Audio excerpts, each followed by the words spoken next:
Bien, estimados afiliados, el día de hoy, sábado 8, vamos a dar inicio a la tercera clase de la Escuela Sindical.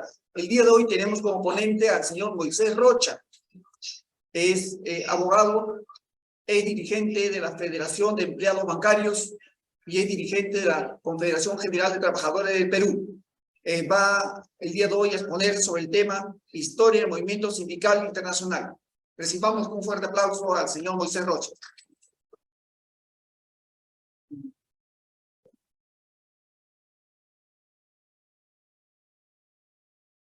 Buenos días. En primer lugar, le doy las gracias y felicito al Sindicato Unitario de Trabajadores de Telefónica. Muchas gracias por esta invitación a este auditorio y también a todas las compañeras y compañeros que están presentes y asimismo las compañeras y compañeros que nos están viendo por vía virtual. En esta oportunidad trataremos el tema concerniente a la historia del movimiento sindical internacional. El contenido de este tema es extenso y hay mucha profundidad en términos sociales, históricos, militares. Es todo un mundo. Por eso que no es posible abarcarlo todo en una hora. Pero lo que sí podemos decirle es que al término de esta reunión, ya será el día lunes, nosotros tenemos un material que es concerniente a lo que se va a exponer hoy día. Y eso va a mejorar la comprensión de este tema. Como le digo, es extenso y es muy profundo. Bueno, empecemos. En primer lugar, para una mejor comprensión del tema que vamos a tratar es conocer los antecedentes históricos. Estamos hablando del movimiento sindical. El movimiento sindical se compone ¿de qué? De personas. Son personas trabajadoras. Por lo tanto, si hoy en día existe una fuerte corriente sindical, no es de la noche a la mañana, es un proceso. Y este proceso tiene aproximadamente unos 300, 400 años. Por eso que para saber, y esto lo tienen que saber muy bien los trabajadores y más aún los dirigentes sindicales. De esa manera se puede analizar más y mejor los acontecimientos actuales. Si no conocemos el pasado, no podemos investigar. Y si vamos a investigar, y si no conocemos el pasado, va a haber no vamos a estar en el conocimiento seguro para poder hacer nuestros proyectos. O sea que el diagnóstico va a ser malo. Por eso que siempre hay que estar informado. No solamente informado, sino bien informado. Empecemos. Mire, hay una historia que se compara a través de los modos de producción en cuanto a su duración, ¿no? Los modos de producción vienen ya desde hace 500, 600 años, 800 años. Para tener una idea, el comunismo primitivo duró aproximadamente 190.000 años. De ahí surgió el esclavismo. El esclavismo duró aproximadamente 4.500 años. Después llegó el feudalismo. El feudalismo duró aproximadamente 1.100 años. De ahí surgió el capitalismo, que tiene hasta la fecha un aproximado de 500 años. Después del capitalismo surgió, a partir de las entrañas del capitalismo, surgió el socialismo científico, que tiene apenas 150 años a la fecha. Este es un tema que lo tenemos desarrollado y que se encuentra, que yo lo tengo acá. Yo se lo voy a dejar al compañero secretario de Educación para que se lo pueda transmitir vía virtual, ¿no? Y creo que este es un tema importantísimo. Esto lo hicimos con otro compañero, que en ese tiempo éramos gente de la CGTP. También nosotros siempre apoyamos bueno, donde éramos Federación Bancaria, CGTP, con otros compañeros, siempre ayudamos el tema de la educación. Si no nos educamos, como dicen, obviamente no pasa nada. Siempre los que están informados y bien informados, bueno, pues van a revolcar al que no esté informado. Y ahí nos ganan. Y ese tema que estamos viendo, eso se llama la lucha de ideas. La lucha de ideas. Nosotros como trabajadores tenemos nuestra idea, tenemos nuestra ideología, tenemos nuestra organización, que son los sindicatos. ¿Y contra quién nosotros nos defendemos? ¿Contra quién luchamos? Son contra los empresarios, los dueños de la fábrica, los banqueros. No el pequeño industrial ni el pequeño comerciante. Son los grandes poderes que existen. Entonces, si nosotros no estamos bien informados, no estamos bien formados, ¿cómo vamos a pelear con esta gente? Y actualmente, lamentablemente, estamos viviendo pues una situación de que todo el mundo miente, desde el presidente hasta el ciudadano común, ¿no? Ya conocen ustedes las falsas noticias, ¿no? Entonces, es importante lo que estamos haciendo ahora. Entonces, yo les voy a dejar esto y otros temas más para que ustedes tengan una mejor comprensión de lo que vamos a tratar hoy día. Después, siempre hablamos del proletariado, ¿no? Del proletariado, la clase del proletariado, la lucha del proletariado. Bueno, ¿qué significa el término de proletariado o prole?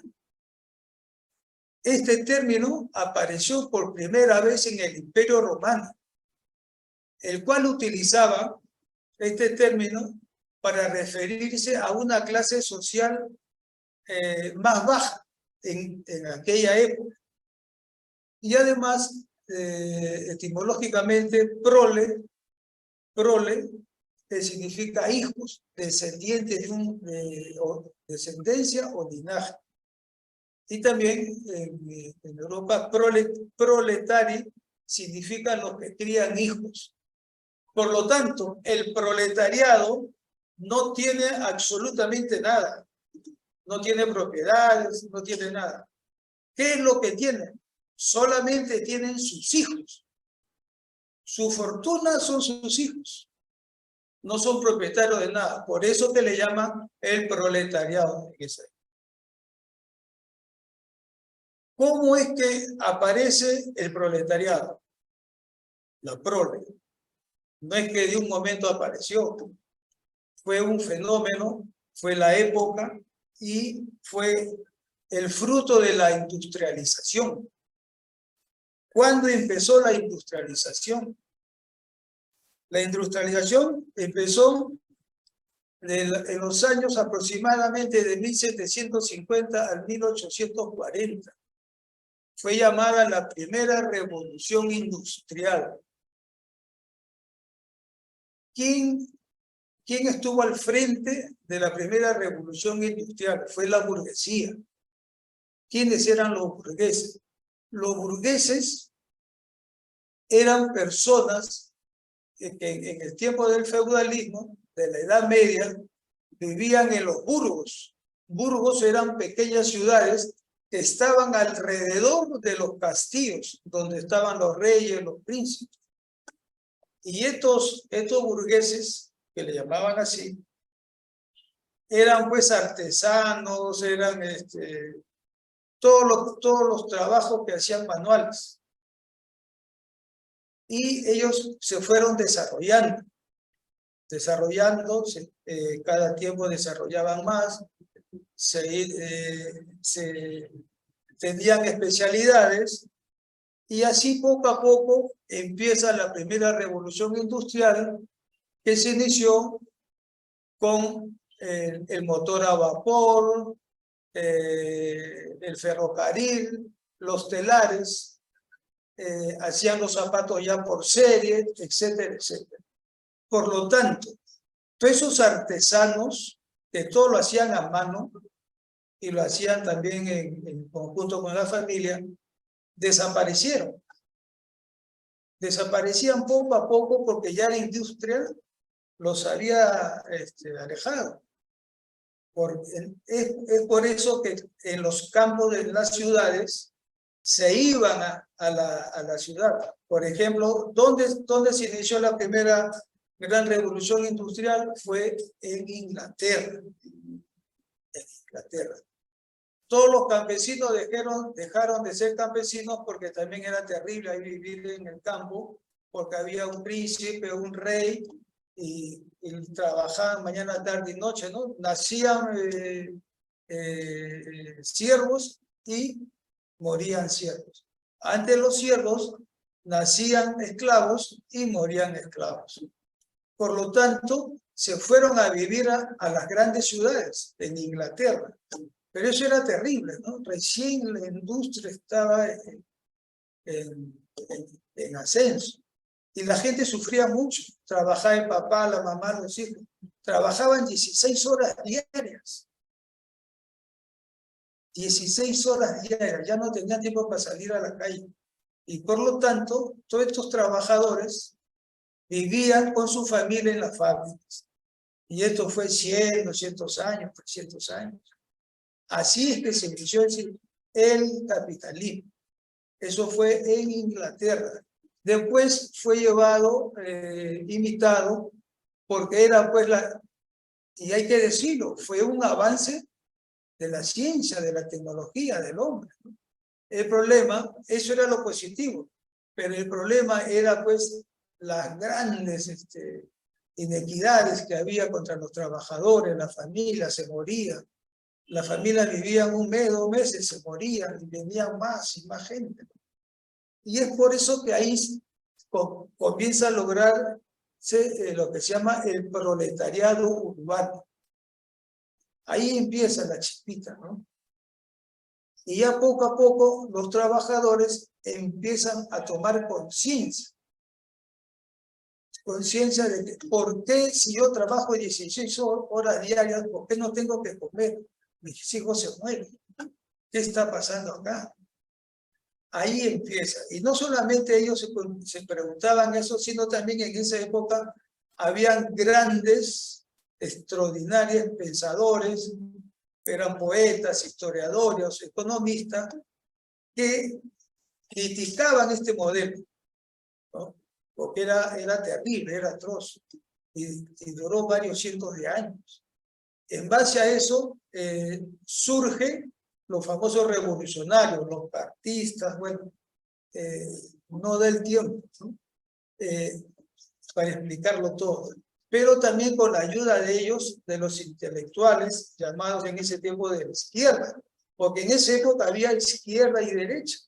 En los primeros congresos, parlamentos, ahí se llamaban girondinos y los jacobinos.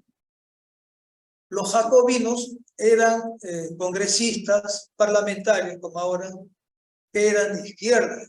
Y los girondinos eran también congresistas, pero que representaban a la derecha. De ahí es que viene ese término izquierda y el término derecha. Inclusive, si nos vamos 2000 años atrás, en el Imperio Romano, en el Senado, en el Congreso, habían también los tribunos y los senadores. Los senadores generalmente representaban a la clase rica de esa época. Rico en ese tiempo era el que tenían tierras. Bueno, en ese tiempo no había fábrica. El millonario, el rico es el que tenía la tierra. Esa era la riqueza. Y los tribunos eran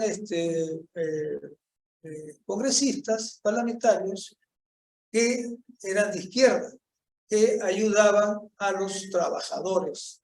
En ese tiempo, pues, los artesanos y los agricultores, que eran esclavos, otros esclavos liberados, libertos. Entonces, como ven, esto ya ya estamos retrocediendo 2000 años.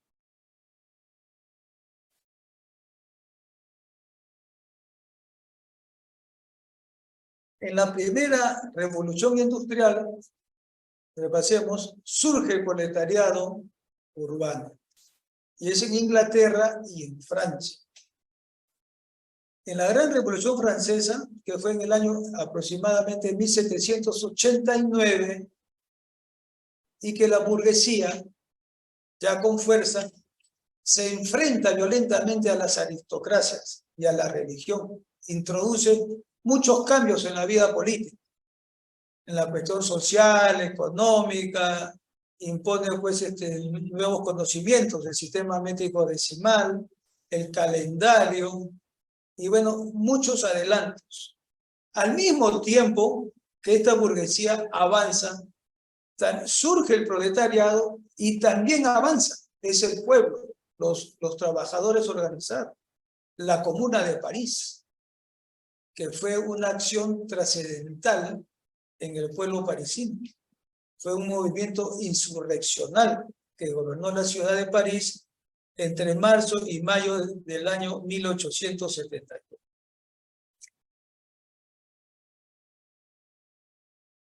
Asimismo, se vivieron grandes ciclos revolucionarios de 1820, 1830, 1848. En el siglo XIX y XX, la segunda revolución industrial, que más o menos fue entre el año 1840 y al 1914, ya estamos cerca a nuestra situación actual. La burguesía vertiginosamente pues avanza y avanza por el planeta, y también se muestra hostil a toda la gente que se le opone. Es así que viene la Primera Guerra Mundial, la Gran Depresión de la economía capitalista en Nueva York del año 1929, la Segunda Guerra Mundial del año 1939 a 1945, y todas estas guerras eran interimperialistas. ¿Qué imperio era el más fuerte? Y si era el más fuerte, es el que contenía más colonias. Es el tiempo del coloniaje de estas grandes potencias europeas que llegaron a todos los confines del planeta. Al mismo tiempo que esta burguesía sigue avanzando, también el proletariado avanza a nivel mundial. Los trabajadores avanzan. Tenemos la Revolución Agrarista de México, que fue en el año 1910, y que fue de unos resultados positivos en aquella época, y no solamente para América Latina, sino para todo el planeta. Esta Revolución Mexicana fue antes que la Revolución Rusa, que fue en el año 1917. En el año 1917, la Revolución Rusa, entre otras cosas, su fuerza, su poder, eran los obreros, los trabajadores. ¿Y por qué esa revolución no fue igual que la de México? Porque en México todavía no había el capitalismo como en Europa. Había menos proletarios, los trabajadores que trabajan en las fábricas. En Europa, pues, ya estaba todo listo, y ahí había fábricas, había de todo. Pero en México no. Por lo tanto, la revolución en México fue agraria. ¿Por qué? Porque no había mucha industria. Pero en la Revolución Rusa sí, porque Rusia en esa época era uno de los 8 países del mundo que habían surgido y seguían surgiendo a través de la Revolución Industrial. Estaba en el 8º puesto en esa época. En la Revolución Rusa triunfa, y también los trabajadores también se instalan en el poder, junto con otros partidos de izquierda, y bueno, todo lo que se conoce. Ahora, y ahí el proletariado también toma el poder político y económico. Ojo, en nuestra época, el ser gobierno, ganar la presidencia o ser mayoría en el Congreso, no significa que uno tenga el poder. Eso es iluso. El poder significa cuando un grupo de personas, de instituciones, tiene el poder económico, tiene el poder político y tiene las Fuerzas Armadas. Ese es el poder. Por ejemplo, yo puedo caracterizar ahora quién tiene el poder en nuestro país. ¿Quién? No es el presidente, no es el parlamento, no. El poder es económico. El poder lo tienen ¿quiénes? Las empresas transnacionales. El poder lo tiene la CONFIEP. El poder lo tienen los banqueros. Todos esos empresarios de la agroindustria, los mineros. Ellos son el poder. Ellos son el poder. Inclusive, una victoria popular del pueblo aquí en nuestro país o en cualquier otro país, podrás tener la presidencia, podrás tener el control, la mayoría del Congreso, pero no tienes el poder, no tienes las Fuerzas Armadas. Y hay que pensar siempre, compañeras y compañeros, que lo último que decide en temas de poder es el ejército. Eso ha pasado en muchas partes. Por ejemplo, en Chile, igualito. Ellos tenían todo, pero el ejército dijo, no, hasta acá nomás, y chao, y lo votaron, su jefe militar, mataron y se acabó. ¿Tenían el poder? No, no tenían, ni siquiera tenían el poder económico, porque el poder económico lo tenían ¿quiénes? Los privados, los privados. Y así en muchas cosas, en Brasil, en Argentina, en Uruguay. Los que deciden al final son las Fuerzas Armadas, lamentablemente. Entonces, en eso hay que estar muy claro, compañeros. Nosotros los trabajadores tenemos que estar claros quién tiene el poder, con quién me alío yo y contra quién yo combato. Y también con quién me voy a defender. Ese es el tema. Inclusive sindicalmente se da, pero en otros términos, no militares, ¿no? En esos términos, ¿no? Las negociaciones es una lucha. Los dirigentes sindicales tienen que ser muy hábiles, tener mucha información a la hora de digamos, luchar un pliego de reclamos. Tienen que pelear con los gerentes, que están muy capacitados, por supuesto que sí. Tienen sus abogados, sus ingenieros, sus economistas. Entonces nosotros tenemos que ser casi iguales que ellos para poderles responder. Porque si no tenemos esa capacidad, nos van a revolcar. Entonces, eso hay que tenerlo bien presente, ¿no? El poder. Entonces, en la Revolución Rusa ya sabemos, ya después todo lo que pasó, pero no tenemos mucho tiempo para partirnos en eso. Y después vinieron una sucesiva crisis posterior al tema de la Segunda Guerra Mundial en términos económicos.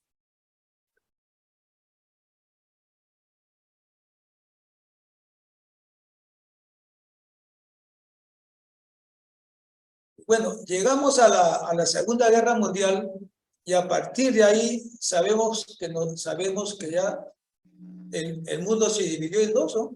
Los países capitalistas y los países socialistas.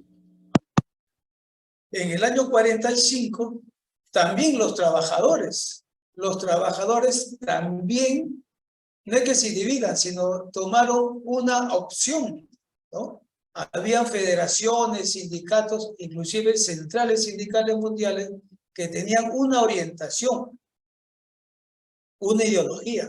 Por ejemplo, habían federaciones, sindicatos, centrales sindicales que tenían una concepción, una orientación llamada de izquierda, y otros que no la tenían, porque estaban en manos de los... era una concepción que fue imbuida por los Estados Unidos. Había una lucha política, interpotencias, entre potencias, económica, social, y también hubo una lucha sindical. Por ejemplo, en el año 45 se funda la Federación Sindical Mundial, la que existe hasta hoy día. La CGTP es afiliada a la Federación Sindical Mundial. Desde el año 70, porque la CGTP estaba en malas manos, estuvo en manos del partido aprista. Y la Federación Bancaria, donde era dirigente, estaba también tomada por los apristas. Lamentablemente no hacían un buen manejo de los recursos y también tenían una proclividad ante el empresario. Entonces había mucha lucha, muchos problemas. Entonces en el año 68, 69 se da ese vuelco. Ejemplo, la Federación Bancaria fue tomada a través de las elecciones por la gente de izquierda y los apristas salieron de la Federación Bancaria. Ellos la han tenido como 20 años. Y al hacer ese cambio hubo muchos beneficios para los trabajadores. Así también habían sindicatos en el Perú ligados a las ideas de los Estados Unidos, ¿no? Y que tenían mucho dinero, ¿no? La CTP estaba ligada, muy ligada a los Estados Unidos, ¿no? Y por eso ellos no tenían buena fama en el mundo sindical cuando salían los dirigentes apristas, ¿no? Eran apristas. Y está bien, ese es su partido. Pero el tema es que no pueden interferir su cuestión ideológica al sindicato, a la federación o a la central sindical. Porque el sindicato es un frente único. Ahí no caben las ideologías, la religión, la opción sexual, etcétera, etcétera. El sindicato es un frente único. Ahí convivimos todos los trabajadores de un sector. ¿Y qué es lo que tenemos que hacer ahí? Defendernos. El sindicato cumple un papel importante, que es la defensa de los derechos de los trabajadores. Asimismo también hay nuevas reivindicaciones y luchar por las reivindicaciones ya ganadas. Ese es el tema del sindicato. El sindicato no se puede ideologizar. El sindicato también tú no puedes darle un cariz, digamos, político, ¿no? Político partidario. No. Acá todos somos iguales. Lo que uno crea o profese fue del sindicato. Esa es la fuerza del sindicalismo, que es el frente único. ¿Cuáles son las centrales sindicales aquí en el Perú? Acá tenemos, son 4 sindicales, ¿no? La CGTP, que es la primera, la más grande, la más numerosa y la más antigua, es la CGTP y tiene tendencia de izquierda. Después tenemos la Confederación de Trabajadores del Perú, que es la CTP, ¿sí? Que es de tendencia de la. Después también tenemos la Central Autónoma de Trabajadores del Perú, que es la CAT. También tiene una ligación de izquierda. Y la CUT, que es la Central Unitaria de Trabajadores del Perú, que también es de izquierda. Estas son las 4 principales centrales sindicales del Perú.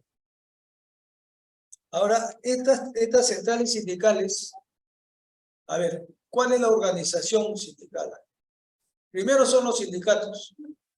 De los sindicatos se eleva a la federación y de la federación se llega a ser una confederación. Un conjunto de sindicatos forman una federación. Un conjunto de federaciones forman una central sindical. Entonces, la federación sindical es la que más sindicatos tiene, es la que más federaciones tiene. Ahora,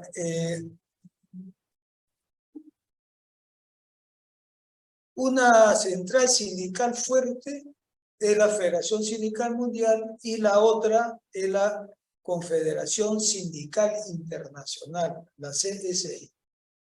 Esta Confederación Internacional también fue formada, se generó en el año, también más o menos del año 1945, ¿no? También con ideología, ¿no? del sistema capitalista y comandado por los Estados Unidos y Inglaterra. O sea que desde esa época, del año 40, después de la Segunda Guerra Mundial, tenemos dos grandes, potentes federaciones sindicales mundiales.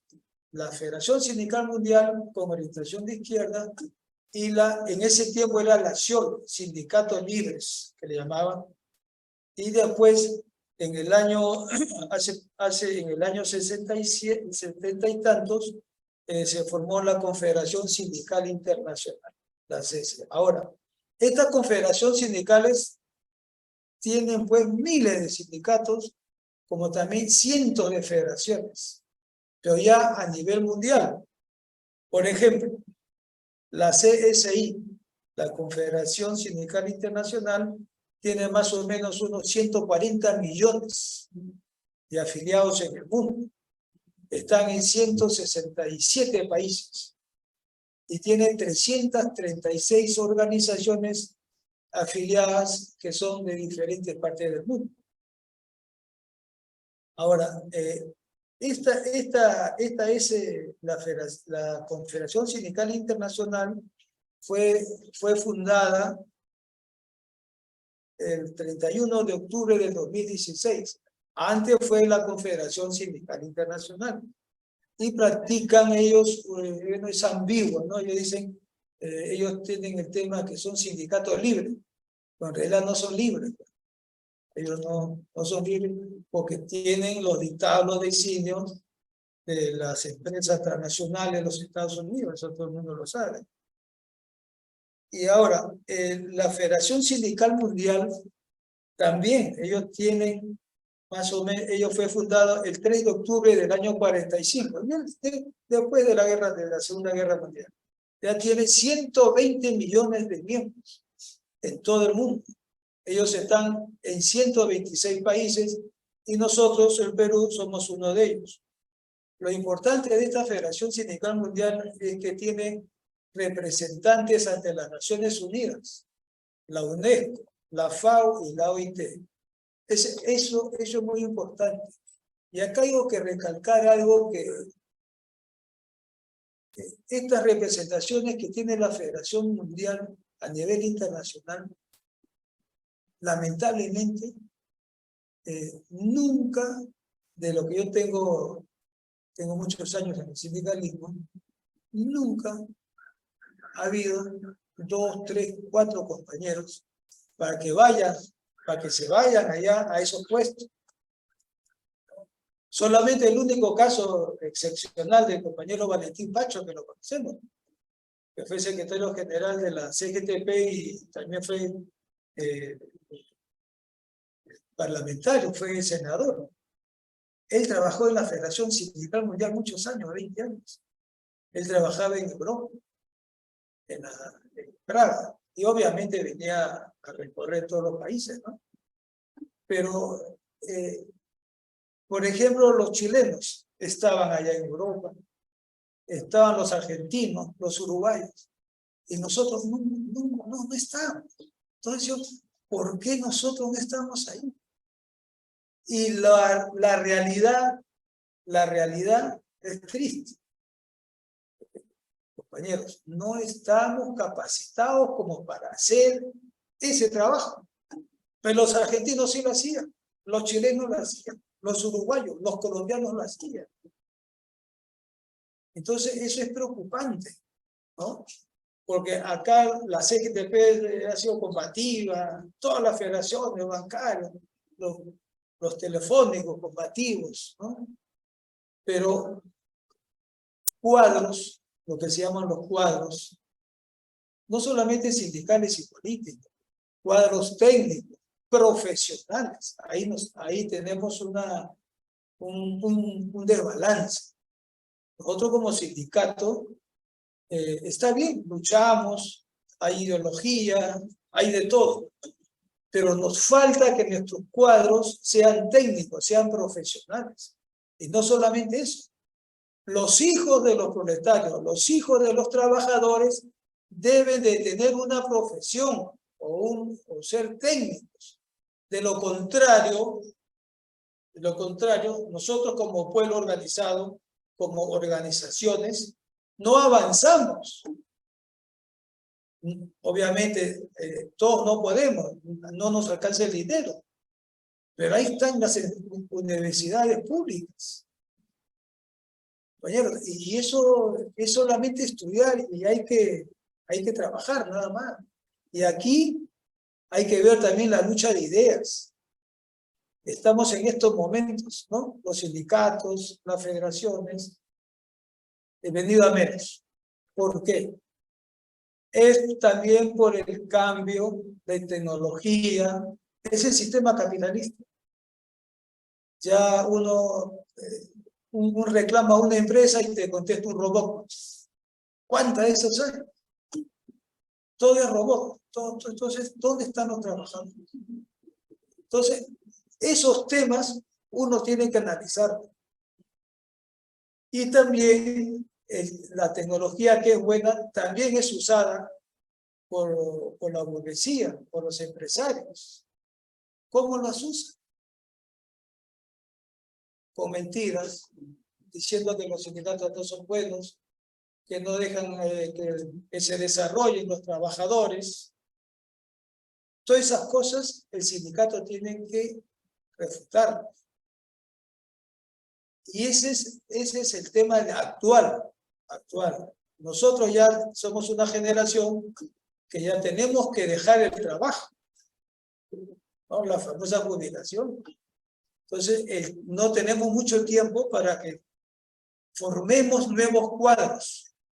Si no hay nuevos cuadros, los sindicatos se van a seguir vencicando. No, esa es la realidad. Entonces, discúlpeme que me haya salido un poco el tema, pero es importante decirlo esto, yo conozco mucho de esto. Entonces, eso es lo que nos está faltando en la central sindical, en las federaciones. Bueno, hay que darle más optimismo, ¿no? Y sabemos, los problemas que antes había ahora se han multiplicado, porque siempre va a haber problemas. Siempre va a haber problemas. El tema es solucionar esos problemas. Por ejemplo, ustedes han tenido un problema, hasta ahora creo que tienen problemas. Tienen que solucionarlo. Entonces, el movimiento sindical nacional e internacional están muy ligados, muy ligados. Si el movimiento sindical nacional está débil, el movimiento sindical internacional también va a estar débil, porque nosotros somos el sustento, somos la base para que ese sistema, para que el sindicalismo internacional sea fuerte. Y a la inversa, si el sindicalismo internacional está fuerte, nosotros también vamos a estar fuertes, porque ahí influye la solidaridad internacional, la solidaridad proletaria. Ustedes muy bien lo han hecho hace muchos años, creo que lo siguen haciendo. Por ejemplo, los telefónicos de Chile tienen problemas, hay una solidaridad con los trabajadores chilenos. Hay problemas en Argentina con las telefónicas, también los peruanos también deben solidarizarse con esos trabajadores.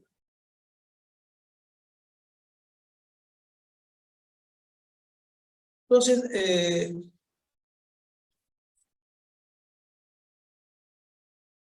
ese es el tema del historia. Bueno, la historia es más todavía, ¿no? Por eso que yo tengo este documento y tengo otro que se lo va a hacer llegar.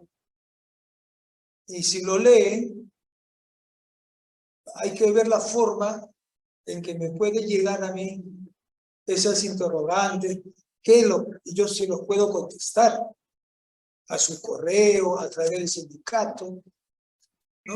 Y yo creo que este tema, para entender el tema nacional, tenemos que entender bien el tema internacional. Eso es. Y saber de dónde venimos. Y también hacia dónde vamos.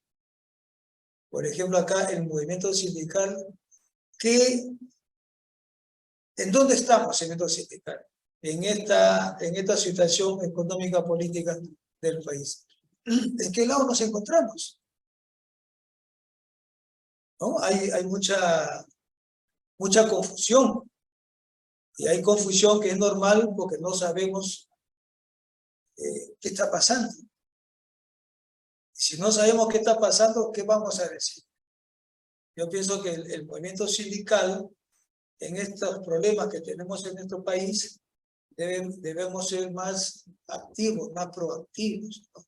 Y tener una línea correcta. Y la línea correcta es haciendo un análisis correcto. Y también depende de la fuerza de los sindicatos y de las federaciones. Últimamente, hace años ya, se ve una buena predisposición de las centrales sindicales. Vemos que cuando hay problemas con el gobierno, con el Estado, los ministerios, siempre van las 4 centrales sindicales. Claro que hay algunas que representan poco, pero bueno, son legales. Y eso es lo que yo rescato, ¿no? ¿Qué es lo que están haciendo? Se están uniendo. A trompicones, pero se están uniendo. Eso es lo importante. Creo que el sindicato, una parte de su trabajo debe ser eso, profundizar la unidad entre los trabajadores, porque eso es lo que nos va a dar la fuerza. De otra manera, si trabajamos, pues los telefónicos tienen problemas, los de otros medios tienen problemas, nosotros si no tienen problemas, si no se unen, si no aunan fuerza, va a ser difícil de que cada sindicato, cada federación pueda tener éxito en su controversia que tenga con la empresa, ¿no? Eso hay que además nunca está restablecido, compañero. Yo lo que quisiera es si hay algunas preguntas.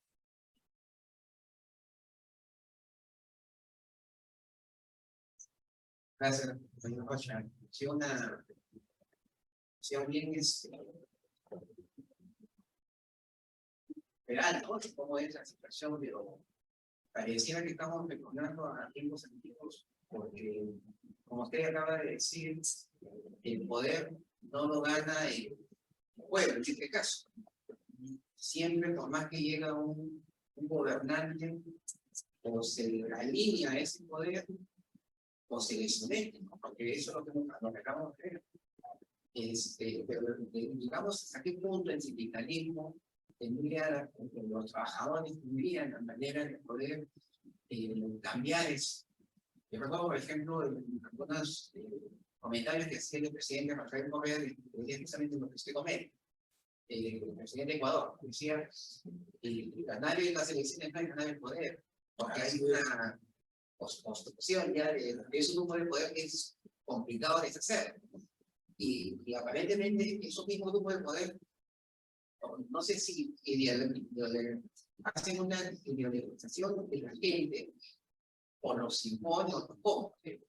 Sobre eso cómo combatir, porque si no, vamos a dar dando vueltas de lo mismo. Acá vemos a la Contil que está muy empoderada. Y si está empoderada, la Contil tiene sus canales de información, sus canales de control, sus canales de fuerza. Hay un grupo que prácticamente agrede directamente a las instituciones que quieren combatir eso, y las instituciones del Estado, la policía, la fiscalía, lo pasan por ahí. Los medios de comunicación oficiales lo pasan por ahí. Entonces, cada vez están teniendo poder más estructurado, por decirlo así. Pero el tema está en que la sociedad, recién el 19 de julio va a haber esta acción, pero ¿qué hacemos para ir cambiando eso? O sea, los trabajadores, ¿cómo podemos tener esa evolución de poder evitar que este poder vaya creciendo? Gracias. Mire, justamente qué buena pregunta. En estos momentos, nosotros estamos asistiendo a un proceso de fascismo y nazificación de nuestro país. Lo hemos visto en estos días. Cómo salen a esos grupos de pandillas, la pestilencia. Eso ocurrió en Alemania. Eso lo pueden ver en YouTube, ¿no? Como igualito. Tiraban comenzaron contra los judíos. La noche de los cuchillos largos, un montón de cosas. Todos los que eran judíos tenían sus escaparates, luna abajo. En una noche, todos los establecimientos que eran de judíos los tiraron abajo. Y así empezaron, 10, 15, 20, 30. ¿Y qué pasó? ¿Qué pasó? Pasó que Hitler tomó el poder, bueno, también es largo, resumirlo, ¿no? Lo tomó. ¿Y qué es lo que está pasando ahorita? Es lo mismo. Lo mismo que hicieron en Alemania. Y también en Italia, con Benito Mussolini, que salían así como mucha gente que sale acá en el país, ¿no? Con sus camisas pardas, negros, boinas, y salían a marchar en Italia. Y también en Alemania, el nazi-fascismo. Y eso se está viendo. Y si nosotros somos una parte de la sociedad, ese movimiento sindical, ¿de acuerdo? Si nosotros no tomamos conciencia, compañeras y compañeros, eso va a suceder. Un golpe de Estado militar, miren todo lo que han hecho los militares. ¿Ah? ¿Pueden hacer más cosas? No, por supuesto que sí. Por supuesto que sí. No hay que ser ingenuos. Estamos en una situación bien difícil. Un golpe militar y se acabó. Lo primero que hacen CGTP, los partidos de izquierda o personas, los mal llamados caviares, que son caballeros. Los caviares son unas personas, son caballeros. Esos son intelectuales, son honrados, pagan impuestos. Y los tildan de caviares. ¿Para qué? Para desacreditarlos. Eso lo ha hecho la derecha y otra derecha, ¿no? Sale un señor a ver, caviar, o se no te rusco. Es la descalificación política. Por eso, si nosotros no nos ponemos las pilas, como se dice criollamente, nos van a arrasar. Entonces, ¿qué hacemos? La unidad. Por ejemplo, yo siempre participo en las marchas. Siempre salen pocos sindicatos. Pocos. Entonces, si no hay fuerza, ¿cómo el movimiento sindical va a ayudar al pueblo, a la línea que tenga el pueblo? Uno tiene también que aportar ahí. No importa que vayan 5 o 10 como en su banderola, porque siempre ha sido así. Así vayan 10, es importante, muy importante. Y ojo, la CONFIE allá en su conferencia que hacen, eso fue la penúltima vez que hizo su conferencia en CADE. Ellos presentaron, este es el proyecto de los empresarios. A ver, yo lo he leído. Este es para el Perú, dice. Los empresarios. Para el Perú. Era para sus empresas. Ese proyecto que querían ellos, que dicen 50 años, lo dicen. Yo lo he leído. Era un proyecto para 50 años, para que el Perú progrese, avance, uno de los primeros en el mundo. Eso es, si haces eso para el país, tienes que decir qué es lo que quieres del país, cómo lo vas a hacer, con quién, cuándo, cómo, de dónde vas a sacar la plata, etc. Pero no, era un proyecto de sus empresas. La empresa tal, de acá 10, 20 años va a estar acá, la empresa tal va a estar acá. ¿Qué es eso? Ese es el proyecto. Ese proyecto ya está dado. ¿Qué es lo que falta? Un golpe militar. un golpe militar, pero el genuino, no ahora, no está media agua, ¿no? Hay una convivencia entre ellos. Eso es. Entonces nosotros ya estamos advertidos. Y otra cosa más, compañeros, eso es conocimiento. A veces que no leemos, y ahí está, claro. Y con desparpajo lo hablan, lo dicen. Nosotros, la CGTP, a veces se habla de esto, pero los periódicos, pues, no te lo saben. Entonces, unos mismos, las federaciones, los sindicatos tienen que hacer ese trabajo porque es su trabajo y es su espacio.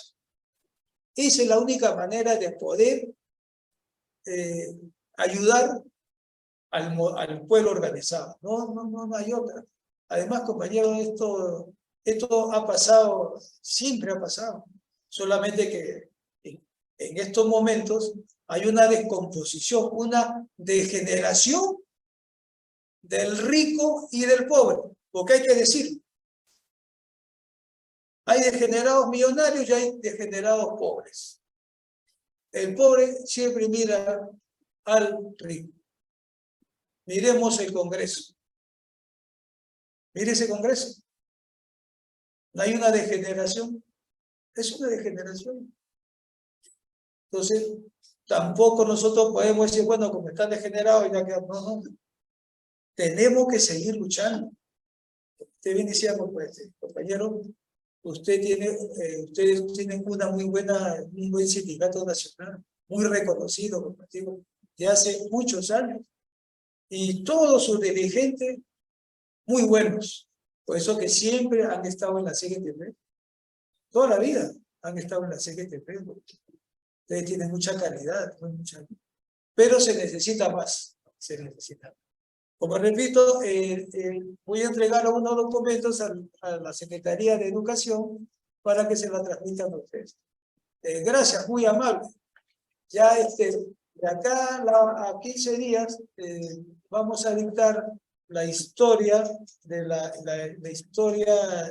del sindicalismo nacional. Bien, estimados afiliados, de esa manera está terminando su ponencia el señor Moisés Rocha, a quien pido a todos ustedes un caluroso aplauso. Vamos a dar un break de 10 minutos y luego retornamos con la ponencia de Anderson Pareja con el tema metodología del discurso. Nos volvemos a encontrar en 10 minutos.